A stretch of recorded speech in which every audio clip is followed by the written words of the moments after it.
se retira uno por uno, literal, con un extractor Es que mide tremendo. menos de 1 milímetro. ¿Cuántos pelos se saca en un trasplante? En cantidad de pelos normalmente colocamos entre 5 a 7.000 cabellos. Un montón ¿sí? eso. Muchísimos, son Pero fue miles de creciendo pelos. eso, porque en un momento cuando empezaron esto decían 2.000, 3.000. Mira, ha ido cambiando mucho la técnica en estos últimos años, fundamentalmente de cómo se cosecha. Como decíamos, ya no hay más cortes, sino que se saca, y también han cambiado los insumos, el instrumental, cada vez más pequeño, más delicado. Ya no hay, normalmente no tenemos pacientes que tengan inflamación postoperatoria.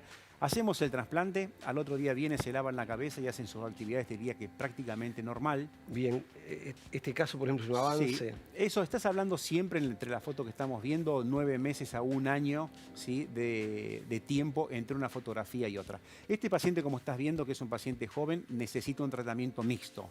Adelante y atrás un trasplante, pero toda esa parte parietal, la parte de arriba, Sí. es un capital para nosotros fundamental que lo tenemos que Claro, cuidar. si vos me preguntás, digo, bueno, el futuro de ese hombre es que se quede totalmente pelado. Si Pero lo vos le dejabas podés librado, cuidar eso. si lo dejabas librado a su evolución, quedaba pelado. Y con los tratamientos, ¿ese pelo se puede conservar? Se conserva durante muchísimos años. Ya en 30 años de experiencia A vemos ver, realmente... Esto pasa como las dietas o los medicamentos para reducir el peso. Cuando uno deja el tratamiento, hay una reganancia de peso. Acá hay una pérdida de peso cuando deja de pelo cuando uno deja el tratamiento. Todo depende de cuál ha sido el motivo o la causa. También es cierto que los hombres, normalmente la línea de implantación, la primera línea, es normal, natural que se vaya avanzando hacia atrás. También es cierto que uno va aceptando de que si ya tengo 50, 55, tenga menor densidad o que alguna zona me falte un poco. En ese esquema, con esa dinámica, un paciente que hoy tiene 25 o 30 años tiene una necesidad determinada, a lo mejor se hace un tratamiento, más un trasplante, de acá a 20 años se cansó, no hace más tratamiento y quedará como una persona mucho mejor que si hubiese dejado su caída de pelo a libre evolución, pero probablemente sí vuelva a tener un poco de afinamiento y demás si abandona el tratamiento seguramente. Bien, shampoos. ¿Engrosadores? ¿Existe shampoo engrosador o no? A ver, hay algunos productos, sí, estamos hablando de productos cosméticos, Sí. que a lo mejor tengan algún hidrolizado de algas y algo que te hacen que retenga mayor agua, la fibra capilar y dé la sensación de mayor volumen. ¿Sí? Hay productos que tienen esa finalidad, que son uso cosmético, pero no logran frenar la caída con la eficacia de los medicamentos que estábamos hablando con anterioridad. ¿Lavarse mucho la cabeza produce caída de cabello? No, no hay ningún inconveniente, se puede lavar todos los días. Si uno va al gimnasio y algún día te querés bañar o lavarle el pelo 2 veces por día, lo puedes hacer. Sí es importante cuidar que no haya irritaciones, descamaciones, porque eso sí puede provocar finalmente inflamación con la posterior caída del pelo. La pregunta inversa, ¿no lavarse el cabello, el pelo cuando el cuero cabelludo cuando queda grasoso, es más fácil que se caiga el pelo o no? Sí, la verdad que yo te digo, hay muchos pacientes que vienen y me dicen, no, yo me lavo cada día por medio, o vine así para que me vieses. La verdad que cuando hay grasitud y todo, no es una buena atmósfera para el pelo, genera, digamos, mucha desaparición de hongos y procesos inflamatorios. La idea es que te puedas lavar todos los días el pelo. Sí, una cosa importante, mujeres con peinados recogidos, trenzas y muchas veces que se colocan extensiones, ahí hay que ser cuidadosos porque normalmente son las mujeres que tienen menos pelo, traccionan en forma permanente, termina generando una inflamación y caída muchas veces irreversible del pelo. Entonces estar atentos con eso. Las personas que tienen necesidad por una cuestión profesional o porque realmente tienen poco pelo y se sienten de una manera, tendrían que tener seguramente un tratamiento de apoyo para que su pelo esté lo más fuerte posible para soportar este postizo. Otras cosas que se dicen que la crema enjuague provoca caída de cabello. ¿Esto es real o no? No, y lo que te quería ampliar, digamos, dentro de estos avances, trasplante de pelo en otros sectores, como puede ser trasplante de pelo en el bigote, en la barba. Hay muchos pacientes que quieren volver a usar, como se está usando a nivel global, la barba. Sí, y cuando querés que crezca y ves que algunos sectores no... Sí, algunas zonas no crece y entonces no puedes tener una barba completa o de repente tenés un candadito, pero acá a los costados no. Es bastante frecuente que haya mucho menor densidad aquí a los costados, se puede hacer un trasplante de barba.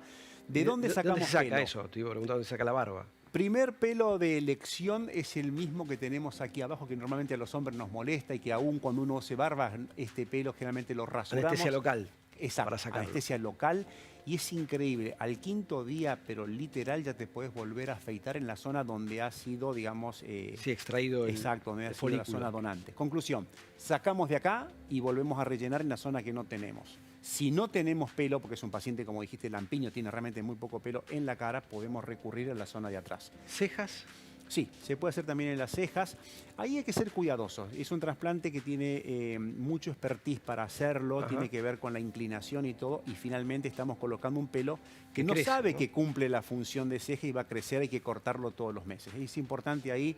Bueno, como yo diría en todos los trasplantes, que haya manos avesadas, hay que tener mucha experiencia en esto, hay que trabajar con un equipo de por lo menos 4 o 5 personas en forma simultáneas.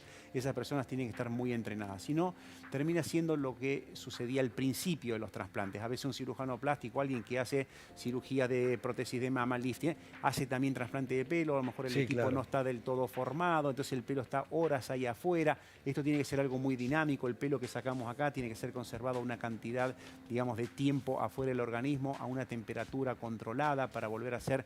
O sea, hay toda una dinámica de trabajo que se ha avanzado en estos últimos años. Hombre con muy poco pelo, con una zona donante, ¿se dice? Correcto, donante. Donante, muy, muy escaso pelo.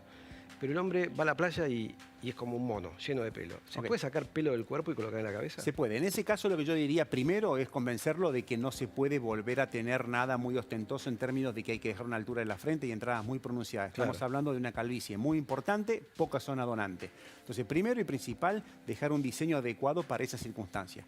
Podemos comenzar a colocar pelo de adelante hacia atrás, pero no vamos a poder cubrir todo. Uno puede volver. Primera zona donante de elección, la barba. Este pelo es el más parecido al del cuero cabelludo.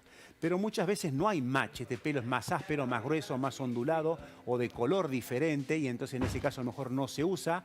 Podemos ir a retirar pelo del pecho, si es un pelo del pecho y del abdomen. Son pelos que muchas veces se comportan parecido al del cuero cabelludo y lo podemos trasplantar. Cuando uno toma minoxidil, ¿crece el pelo en todo el cuerpo o Sí. solamente en la cabeza? Es un tratamiento que estamos realmente encantados a nivel global, hace 2 años aproximadamente, el minoxidil bioral en dosis de 2.5 a 5 miligramos, bajo prescripción médica también. Es un producto súper interesante, no tiene efectos sexuales secundarios, hay que tomarlo todos los días. ¿Baja a la la noche. presión? En esa dosis, no. No. Se lo advertimos al paciente, pero no. Es un aliado interesante. ¿Hay formas farmacéuticas comercializables en farmacia? Sí, están ¿O apareciendo ahora, están porque, como te apareciendo. digo, es algo, el producto, la droga, al igual que habíamos hablado antes del Sí, es una finasteride, droga muy antigua. es muy antigua Sí, para claro. bajar la presión arterial, pero en dosis de 40 a 50 miligramos. Claro. Para el pelo, 2.5 a 5 es la dosis y en mujeres menos. Perfecto, te quedas con nosotros porque tenemos las trivias, ¿no? Tenemos acá los siguientes panelistas que van a hablar acerca de aneurisma de aorta abdominal y el Día Mundial de la Alimentación. Pequeña tanda, enseguida volvemos, no se vayan. Hoy, a las